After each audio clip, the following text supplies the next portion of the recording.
qu'ils font. Ils ont compris que ce qui avait manqué, c'est le dialogue. On ne parle pas. On utilise notre force politique, puisque c'est la droite qui est au pouvoir.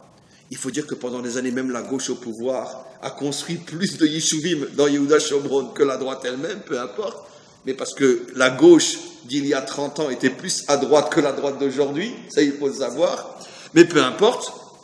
Mais quoi qu'il en soit, il n'y avait pas de dialogue. On vote une loi, allez, on construit un yeshuv dans Yehuda. Et le peuple, lui, tu lui demandes son avis, ben les dirigeants décident. Mais ça, c'est de la force. C'est pas du dialogue.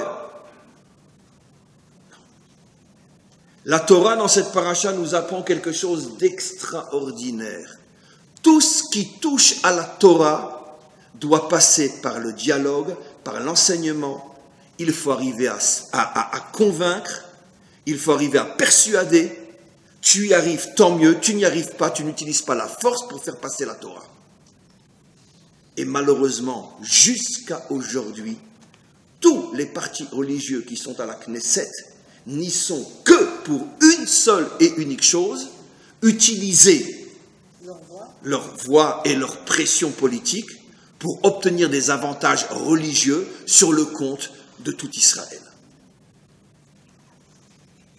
J'ai fait un cours récemment en hébreu où je disais « Le Mashiach viendra le jour où il n'y aura plus de partis religieux à la Knesset. » J'ai pas dit pas de religieux, pas de partis religieux. Le jour où il n'y aura plus de partis religieux, à ce moment-là, le Mashiach se dévoilera. Parce que les partis religieux sont à 90% la véritable cause de tous les malheurs que nous avons ici. Parce qu'ils profanent la Torah en montrant au peuple une image de la Torah qui est celle de l'islam et non du judaïsme authentique. La force, un point, c'est tout. Et c'est pas comme ça qu'on arrivera à ramener notre peuple à la Torah. Et c'est pour ça que le Mashiach ne se dévoile pas.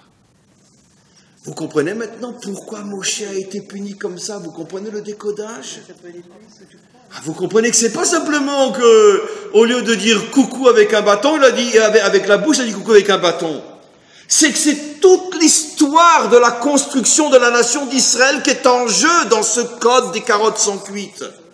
Ici, la Torah nous apprend qu'un leader véritable, s'il veut que la Torah dirige notre peuple, il doit être capable de parler, de convaincre et de ne jamais utiliser la force pour faire valoir ce à quoi il croit quand il s'agit de la Torah.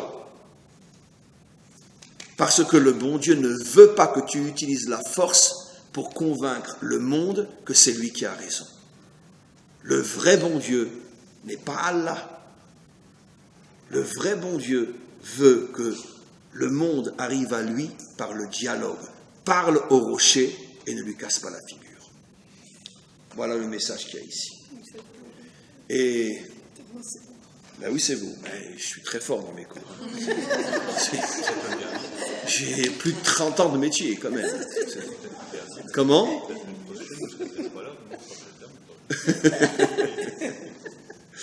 Non, ce cours en français, j'ai pas trop de risques. Mais je l'ai fait en hébreu. Et alors là, ce cours en hébreu, il me met beaucoup en danger. En français, bon, ça reste entre nous. Je veux dire, les leaders israéliens à la Knesset ne vont pas entendre le cours en français. Mais par contre, je l'ai fait en hébreu.